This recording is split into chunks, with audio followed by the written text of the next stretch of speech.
Well. Welcome back, everybody. You know me, I can never have enough Dreamcatcher. And so today, I went and found another song that I have not heard before, so we are going to do Because today. And I'm very excited for that, honestly, because it's just been too long, you know? It's just been too long, and we got to get back to it. So, my name is Aaron. I run this channel called Killdeer25, and as I grew up as a metalhead, I didn't like anything outside of metal. And, well, as you get older, you want to expand your horizons, and that's why I'm here. So that's what I'm trying to do. I'm trying to expand those horizons as much as I possibly can. So, anyway. Should we just hop right into it? I think we should.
Interesting. Okay. Huh. That is really cool. Okay, I wanted to go back and check something out really quick. I must have been thinking of something else, but that's another time. You know, this is the kind of song that every single time when I go, back to listen to Dreamcatcher, this is the kind of song that whenever I do, I'm like, oh yeah, that's why I like them so much. And actually, the funny thing is this is why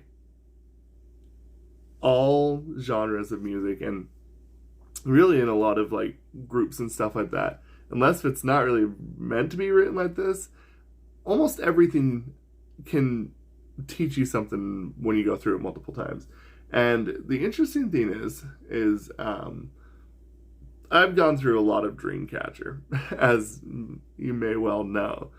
But I have just realized something that is an interesting technique that they like to do. So, of course, they always kind of start off the song with a bit of what I guess I would call like the full group kind of participating. But one thing that I've actually just barely noticed is when they get to Dami, she has, I mean, it's fair to say, she has quite a bit of a lower voice than many of the other women in the group. But I never noticed this till now. Maybe I'm just being dumb. I don't know. But as soon as she's done, they always choose the member with the highest pitch voice to create this dissonance, right? So they're starting like this. Dami comes in and drops with the low voice, and then it goes up like this with a really, really high voice. And there's a couple of them that they used to do that with, of the group members. And, you know, I'm going to talk a little bit more about Dreamcatcher themselves rather than the music in this particular sense, because when it comes to someone like Dami, whenever they present her character in this group, she's always kind of seen as like the stern, somewhat kind of cold persona. But the thing that's interesting is then that after that, as soon as that happens, almost always they will go up to someone who is, I guess you could kind of say, perceived to be a little more, I would say more like a younger, naive looking voice. You know what I'm saying? Like, I guess what I'm trying to say is a more of an innocent voice. So it creates what is known as a dissonance. And I think that's why a lot of times, whenever anyone who is first introduced to Dreamcatcher, it will go like that. And then they go, whoa, look at Dami. And they go, whoosh, and, you know, they use, like I said, they use a couple other people for that. And I think that that's actually something that is very key to making them really stand out. Because that is a lot of times playing on a psychological and emotional side of how people will respond naturally to voices. And that is something that I found to be very, very interesting this time, because it goes Dami and then it goes straight up and into that really kind of like piercing, high-pitched, kind of more innocent sounding voice. And yeah, that was really effective. I just barely noticed that, and I really, really think that is a masterstroke. So I love the song. The song was really cool. Like I said, this is one of those ones that when I get done listening to it, I'm like, oh yeah, they are absolutely amazing, aren't they? So if you like the song as much as I did, and you want me to keep going with Dreamcatcher, I am always happy to. Just let me know down in the comments or with a like. Or also too, I hope this video has brought you a little bit of positivity into your day, and you can move it forward to make it an even better day. And I know it did for me, because you can never go wrong with Dreamcatcher. All right. Thank you, everybody. You have a good one. Oh.